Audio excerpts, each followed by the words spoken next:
আজকের গল্পটা হয়েছিল মালয়েশিয়াতে, পিনাং ব্রিজে। আর হয়েছিল আমার হাজবেন্ড কুগানের মামার সঙ্গে। কুগানের মামা দেখতে যত সুন্দর ছিল ইয়াং বয়সে, আর মোটামুটি একটুখানি প্লে বয় ছিল, সুন্দরী মহিলাদের খুবই পছন্দ করত।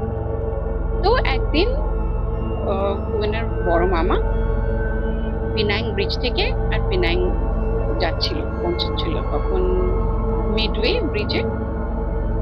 আর তখন রাত বোধহয় 12টা, সাড়ে 12টা মতন বাজে। আর দিস হ্যাপেন লেট 70s-এ। তখন সত্যি অত মানুষজন তো সব জায়গায় নেই, অত গাড়ি ঘোড়াও নেই। হঠাৎ ব্রিজ থেকে যখন মিডওয়ে ব্রিজের উপর, তখন দেখি একটা খুব সুন্দরী মেয়ে সাইডে দাঁড়িয়ে আছে। She was a Caucasian lady. খুব সুন্দরভাবে একটা ড্রেস পরে, হ্যাট পরে দাঁড়িয়ে আছে। তো মামা প্রথমে প্রথমে দেখে একটুখানি এগিয়ে গেছে গাড়িটা নিয়ে, তারপরে যেন মনে হলো এই রে, কে যেন মনে হচ্ছে দাঁড়িয়ে আছে। তো গাড়িটা আবার ঘুরিয়ে তখন ফিরেছে, এসে ওনাকে জিজ্ঞেস করেছে যে would you like a lift. তখন মেয়েটা বলেছে হ্যাঁ, please can you give me a lift.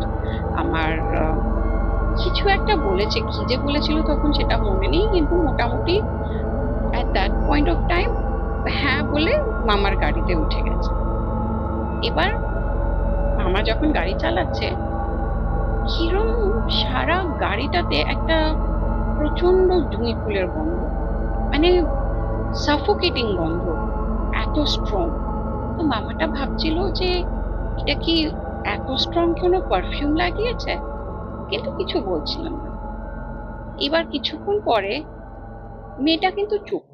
মেয়েটার বয়স হবে তখন 25-26 বছরের, কেউ এমন একটা বয়স হবে। মেয়েটা চুপচাপ ছিল, আর মামা তখন চেষ্টা করছিলেন যে কি করে মেয়েটাকে নিয়ে একটুখানি কথা বলা যায়, একটু বন্ধুত্ব করা যায়, একটু জানা যায় মেয়েটার সম্পর্কে। তো প্রথমে জিজ্ঞেস করেছে যে তুমি কোথায় থাকো, আমি কোথায় তোমাকে ড্রপ করব। মেয়েটা বলেছে এই ব্রিজটা শেষ হলেই আপনি আমাকে ড্রপ করে দেবেন, আমার বাড়ি ওখানেই। মামা বলেছে আচ্ছা ঠিক আছে। তারপরে জিজ্ঞেস করেছে যে তোমার নাম কি। মেয়েটা বলেছে আমার নাম জুলি।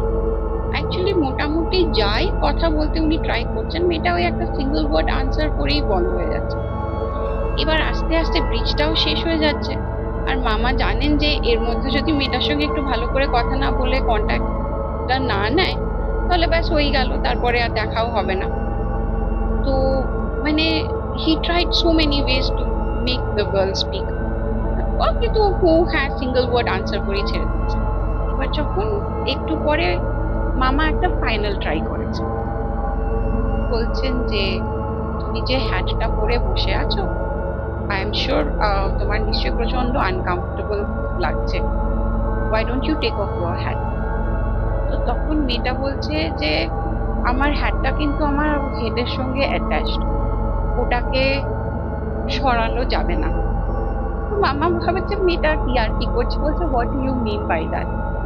তখন মেয়েটা বলছে আমি আপনাকে দেখিয়েই দিচ্ছি, বলে যেই নিজের হ্যাটটা খুলেছে, সঙ্গে সঙ্গে মাথাটাও বেরিয়ে এসেছে মেয়েটার। আর মামা সাইডে তাকিয়ে দেখে যে একটা মুন্ডু ছাড়া ধর পাশে বসে আছে। He screamed heavily and went and hit a tree. খুব বড় অ্যাক্সিডেন্ট হয়েছিল সেদিন আমার হাজবেন্ডের বড় মামার। যখন জ্ঞান ফিরেছিল, হসপিটালে ছিলেন, অনেকদিন হসপিটালে ছিলেন। অনেক বছর পর যখন আমাদের বিয়ে হয়েছে, তখন এক রাত্রে যখন সকলে মিলে ভূতের গল্প বলছে, তখন এই গল্পটা ওনার মামা, কুবেনের মামা আমাকে বলেছে।